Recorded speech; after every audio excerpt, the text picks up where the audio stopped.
Jaco, for me, I mean, of course, most of us remember the first time we heard that record, but uh, when I went to University of Miami, I was playing a gig in Fort Lauderdale. I'll preface it by saying this. This is Jaco got me fired from a gig and got me an audition with Weather Report all in the same night. And kind of sets that up. And those of you who knew Jaco, it makes a ton of sense, at least in retrospect. But I was playing with this drummer, Duffy Jackson, and Duffy had Oh, just wow. come off the road with the Basie band, and it was settling back into Florida, and he put together a band of some great musicians, John Hart on guitar, and Mario Cruz and another guy, and we were all students and playing, but we played at a place called the Cafe Exchange, the Musicians Exchange on Sunrise Boulevard in Fort Lauderdale. I see Mark. Mark knows that turf. Hey, Mark. So I remember Yeah. getting to the parking lot, and you walk up these stairs, and I'm carrying my upright bass and my electric bass, and they said, "Hey man, Jaco's up there." And it's just funny how all of a sudden my bass got heavier. Everything, everything felt like, and I'm looking at those stairs going, am I ready to go up and whatever is going to happen? It was terrifying and exciting at the same time. So I remember going up there, and the same friend that told me that Jaco was up there took me over and said, "I want to introduce you." And I still had my upright bass, carrying it the way we carry it. And he took me over to where Jaco was standing, who was there for an early party. They used to have parties in the afternoon, like some kind of function. But he said, "Yeah, man." He goes, "Yeah, so and so was just telling me about you." He goes, "I'm going to try to hang for a couple tunes." And I thought, "Oh man, there goes my world." And sure enough, we set up and played, and I remember we were playing. Our second song was um, the Herbie Hancock tune that everybody plays, boom, boom, boom, boom, Chameleon. and Duffy gave me a big solo on that. And I remember playing, and I opened my eyes and looked down, and there's Jaco at the front of the stage, and it was first set, not many people there, and he's just kind of looking at me, puzzled. And as our eyes meet, he just looks at me, and he just shakes his head like this and turns around and walks to the door, which was off to the right, and he leaves. And I thought, "Whew, that didn't, I'm glad that's over," whatever it was. And I went about the gig, and during the second set, the place was packed by then. Um, I saw, and there was a crowd they were sitting and then standing towards the stage.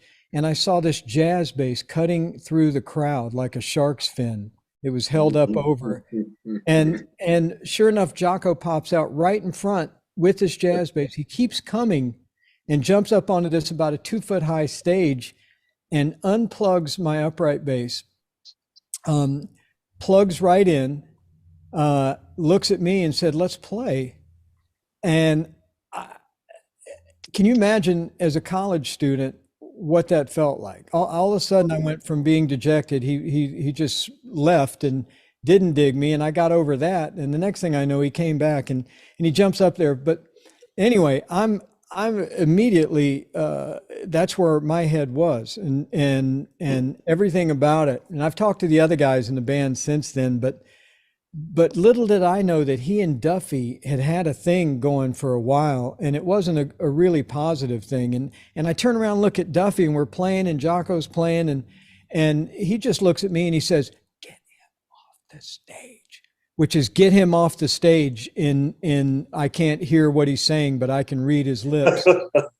And I turn around, look at Jaco, and I'm thinking, my hero is on the stage with me, and my boss is telling me to get him off the stage. And well, you know who I ignored, and there's a lesson in there too. But I just turned around and we went back to playing, and Duffy took a break we played one more song. He thought Jaco was going to leave. He starts this song, and we played another song, and Jaco continued to play, and he was trading with everybody, and it was so surreal. But Duffy abruptly calls a break, and I didn't know it at the time, but he left the building. He got in his van and he left the gig. He was so pissed. And meanwhile, I'm hanging with Jaco on the break. Time's still going by, and Don, the owner, I'll never forget, he comes up to me, goes, "I don't know where Duffy is, but you guys are supposed to be playing." And I said, "Okay." And I went and got the other guys, and Duffy was nowhere to be found. And of course, Jaco, without missing a beat, said, "I'll play drums." And without missing a beat, I said, "Okay." And so we jumped up on the stage on a Duffy Jackson gig with Jaco playing drums. Yeah. And we continued to play for about 2 or 3 songs until this other drummer showed up that I knew from the college, a guy named Bill Kreitner. And he jumped up, and I never thought about Duffy again for another hour or two until the end of the night. And we played that set, and we played another set. Back then, 3 sets, 4 sets a night. And at the end of the night, I'm sitting at the corner of this bar, and I'm hanging with Jaco, and I don't remember what we're talking about, but I remember behind him, if y'all remember, a lot of bars had telephones hanging on the wall. This was on a post that was going up. I still see it, and had one of those long curly cords, really long, like that you could stretch out to probably 20 feet. And I'm talking to Jaco, and I see the bartender head this way with the phone, holding it like that.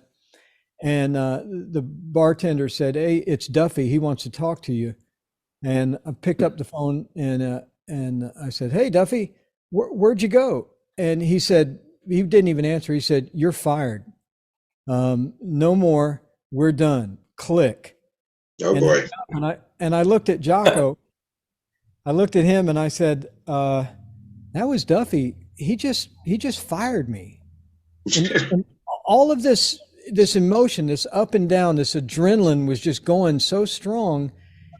But without missing a beat, Jaco said, "Hey man, you don't need this gig anyway. It's bullshit." And I was like, no, thinking, okay, but thinking I do need this gig. This gig is 3 nights a week, and it pays my bills. But I was still hanging with Jaco, and it went on. Finally, he said, "You want to come back to the house with me and to his house?" And I said, "Well, sure." And we were playing the next night, so I left my stuff at the club, and he said, "We'll make one stop on the way back." And we stopped, and we picked up Othello Molyneux, who I knew of, but I didn't know him. And we picked him up in Jaco's little Volkswagen. And I remember at his house, I'll never forget this, the door was open, and there was a train. These train tracks ran in northern Lauderdale down there. And I heard this train whistle off to the distance. And Jaco looks at me, he says, "Do you hear that?" And I said, "Yeah." And he said, "Now that's music," talking about and it was just so weird to me at the time. Okay, he thinks that's music. All right. And in retrospect, it all makes sense. But I was 22. We get back to his house, and I'm sitting on the floor at his house playing the bass of doom, speaking of trios of doom that John talked about, just freaking out, playing Jaco's instrument, sitting there, and Othello had steel drums there, and he was goofing around. And I had been working on Coltrane's Giant Steps solo, working through that. I got about the first 3 or 4 choruses, and so I had that. I'd been working on that in my lesson, I should say. All of a sudden, Othello just starts playing that solo.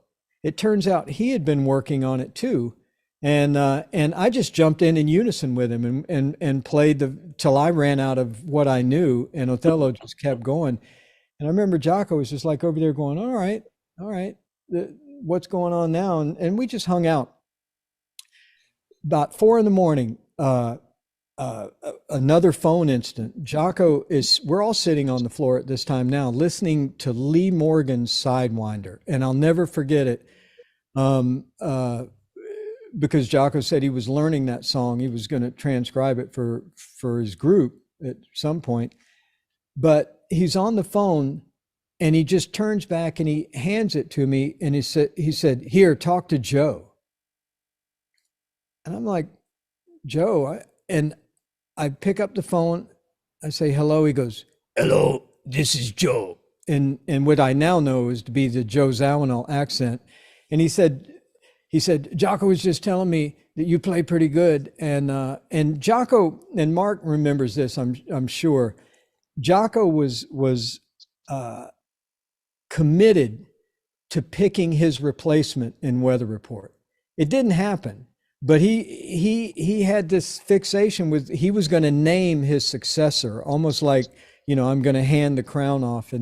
And so he was out of the band, but still kind of working towards his replacement. So I think he thought, anyway, Joe said, get management's information from Jaco and call them tomorrow and get ready to fly out there. And I did. I set it all up, and they said, FedEx was pretty new then, but it still worked. And I was getting sent a ticket via FedEx, way before digital ticketing, and it was like the audition we had set up. It was going to be on Friday in Hollywood. I'd only been to California once, but I was going to fly out there and do it. And they said, "You'll have your ticket by Wednesday." So Wednesday evening, nothing showed up, and I had gotten Jaco's number at that point. I hadn't talked to him since that night, and I called him up. And he answered, and once again the adrenaline starts going, and I'm freaking out. Oh my God! I mean, it's like my students now. If they got to call Mark Egan or Jeff or Avery, they just be freaking, and I was freaking. And Jaco said, "Oh man," he goes, "Let me check on that." And sure enough, he made some calls, and 20 minutes later, my phone rings, and he goes, "Hey man, it's Jaco." He goes, "I got some good news and bad news for you. Which do you want first?" And I said, "I guess I'll take the bad news." And he said, "Well, the bad news is they already got somebody, and Joe called off the auditions and didn't tell anybody." And I thought, all right, if that's the bad news, what could possibly be? And I said, "So what's the good news?" He said, "Well, the good news is the guy they got, his last name is Bailey too." And he said his name is Victor Bailey. And that's the good news. That's the good news. Your name will carry on even though you get an audition. But it was the first time I heard anybody mention Victor Bailey. I didn't know about him at the time. And to hear Jaco mention him, I thought, wow, okay. But that was the beginning of a really cool kind of a friendship. I mean, it was that. I mean,